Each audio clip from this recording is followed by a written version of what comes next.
Teachers day gift দিতে গিয়ে যা হলো, গিফট নাকি ফিস? ম্যাম, এই নিন আপনার টিচার্স ডে গিফট। বাহ, এই পেনটা তো দেখতে খুব সুন্দর হয়েছে রে, কিন্তু এটা তো লিখছেই না। তাহলে ওটার মনে হয় কালই শেষ হয়ে গেছে।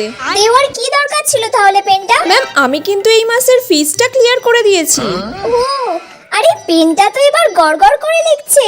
না না না, কালিটা খুব সুন্দর, আমার খুব পছন্দ হয়েছে এই পেনটা। ম্যাম, আমি আপনার জন্য এবারে এইটা এনেছি। পারফিউম? তোমাকে কে টিচার্স ডেতে আমাকে এইসব গিফট করতে বলেছে?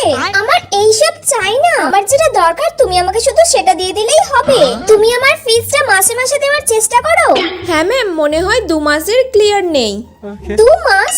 তুমি আমার কাছে 2 বছর পড়ছো, মাত্র 2 মাসের মাইনে দিয়েছো এখনো। তাড়াতাড়ি ওগুলো আগে ক্লিয়ার করো, এইসব গিফটের আমার কোনো প্রয়োজন নেই।